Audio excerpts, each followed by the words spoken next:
আজি আমি আলোচনা কৰিম ক্লাছ 10 ৰ এক্সাৰসাইজ 8.1 ৰ কোৱেশ্চন নম্বৰ 5।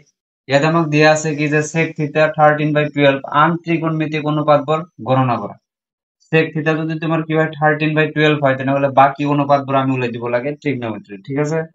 তো আমি সলিউশন স্টার্ট করে দিম ডাইরেক্টলি। ইয়াতে সোয়া সলিউশনত আমি কি লিখিম, যোনখিনি আমাক দিয়া আছে ইয়াতে দিছে আমি লিখিম। তো আমি লিখিম কি গিভেন।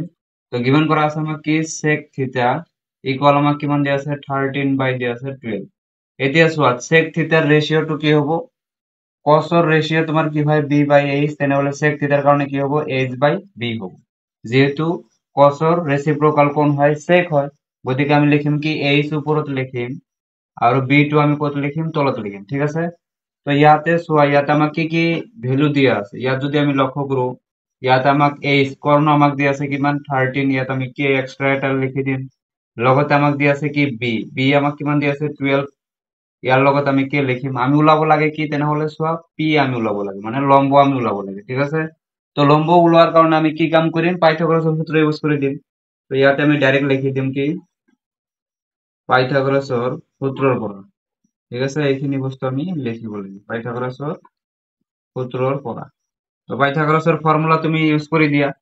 তো আমাক লাগে কি পি এর মান লাগে, গতিকে আমি লিখিম কি ডাইরেক্টলি ফর্মুলা আমি ইউজ করিম পি স্কয়ার ইকুয়াল তোমার কি হবে তেনেহলে এইচ স্কয়ার মানে কর্ণ স্কয়ার মাইনাস হবে তোমার কি ভূমি স্কয়ার। ইয়াতে ছোৱা পি এৰ উপৰ যেহেতু স্কয়াৰ আছে স্কয়াৰটো আমি নাইকিয়া কৰে দিম, গতিকে ইকুয়াল ৰাইট হ্যান্ড সাইডত কি লব ই বৰ্গমূলৰ চিন আহিব। তো এইচ স্কয়ার মাইনাস তোমার কি হ'ব বি স্কয়ার। এতিয়া ভ্যালু বিলাক বহাই দিয়া। এইচ মানে কিমান ছোৱা 13, তো 13 কে স্কয়ার করে দিয়া মাইনাস বি মানে তোমার ইয়াতে কিমান আছে 12, গতিকে লিখা 12 কে স্কয়ার করে দিয়া, ঠিক আছে? এতিয়া ভ্যালুটো ওলাই লোৱা তুমি। ইয়াতে তুমি ভ্যালুটো কিমান পাবা 13 স্কয়াৰ কৰলে তুমি কিমান পাবা 169 আৰু কে স্কয়ার মানে কে স্কয়ারে হ'ব মাইনাস এর আমি লিখিব লাগিব 12 স্কয়ার মানে কিমান হয় एक्चुअली 144, লগতে তোমাৰ কে এৰ উপৰত স্কয়াৰ আছে তো আমি কে স্কয়াৰে লিখিব লাগিব, ঠিক আছে? ইয়াৰ পৰা আমাৰ পি এৰ মানটো আহি যাব। ইয়াতে তুমি -2 কৰি দিয়াচোন। তো মাইনাস কৰিলে তুমি কিমান পাবা एक्चुअली চোৱা 9 এৰ পৰা তুমি 4 মাইনাস কৰা তো কিমান থাকিব তোমাৰ হাতত 5 থাকিব। আকৌ 6 এৰ পৰা তুমি 4 মাইনাস কৰা কিমান থাকিব 2 থাকিব, আৰু কে স্কয়াৰ আমি ৰাখিব লাগিব। তো ইয়াতে বৰ্গমূলৰ চিন থাকিব, হয়নে? তো ফাইনালি আমি কি পাম, ইয়াৰ পৰা পি এৰ মানটো পাম। তো এই থেকে চোৱা এইটোৰ পৰা আমি ইয়াতে কৰিম।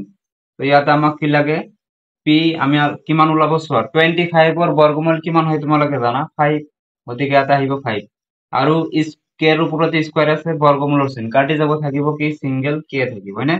তার মানে লম্ব আমি কিমান পালো 5 কে, গতিকে যত পি আছে তুমি লিখি দিব পাৰিবা কি পি মানে এবার আমি কিমান পালো ভ্যালুটো 5 কে, ঠিক আছে?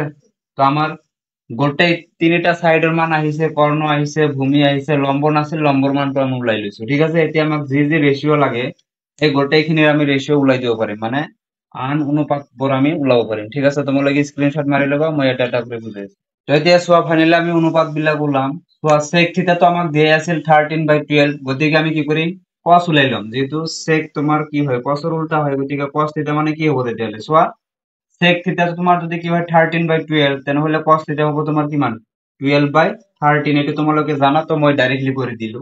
এতিয়া চোৱা sin থিটা যদি আমি লওঁ তো sin থিটা মানে एक्चुअली আমার কারণে কি হ'ব sin থিটা রেশিওটো কি হয় p/h, গতিকে আমি লিখিম p/h। এতিয়া চোৱা p মানে কিমান আছে, p মানে আছে তোমাৰ কিমান 5k, h মানে কিমান আছে চোৱা 13k, তো তুমি লিখি দিয়া 13k, k ক্যান্সেল কৰে দিয়া, ইয়াৰ পৰা তুমি ভ্যালুটো কিমান পাবা 5/13। sin থিটা রেশিওটো আমি কিমান পালো অনুপাত 5/13, ঠিক আছে?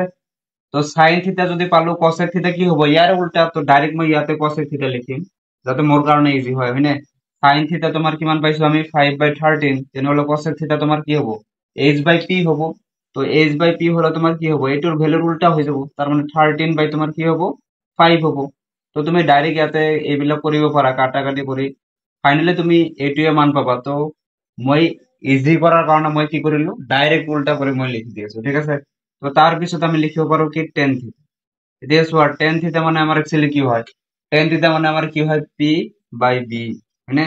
তো p/b লিখি দিয়া, p মানে কিমান ইয়াতে চোৱা তোমাৰ কিমান আছে 5k আছে, তো 5k লিখি দিয়া, b মানে কিমান আছে 12k, তো 12 কে তুমি ইয়াতে লিখি দিয়া কে ক্যান্সেল হৈ যাব থাকিব কি 5 বাই তোমাৰ কিমান থাকিব 12 থাকিব ঠিক আছে এতিয়া চোৱা নেক্সট tan থিটাৰ উল্টা তোমাৰ কি হয় cot থিটা তো তুমি ইয়াতে cot থিটা লিখি দিয়া আৰু cot থিটা তোমালোকে ডাইৰেক্টলি ৰেশিওৰ ফৰ্মুলাটো ইউজ কৰিবা তাৰ পিছত তোমালোকে ভ্যালুটো ওলাই লবা তো মই ডাইৰেক্ট ইয়াৰ পৰা লিখিম tan থিটা তোমাৰ যদি ৰেশিওটো 5/12 হয় তেনেহলে cot থিটা ইয়াৰ উল্টা হ'ব দ্যাট মিন্স 12 উপৰত যাব আৰু 5 টো কত আহিব তলত আহিব তো এইটো আমাৰ কাৰণে কি হ'ব ফাইনাল আনসাৰ হ'ব নিশ্চয় বুজি পাইছা স্টেপ বাই স্টেপ নোট ডাউন কৰি লবা আৰু স্ক্ৰিনশ্বট মাৰি লবা ঠিক আছে ভিডিওটো ভাল লাগিলে নিশ্চয় চেনেলটো সাবস্ক্ৰাইব কৰিবা ভিডিওটো চোৱাৰ কাৰণে থ্যাংক ইউ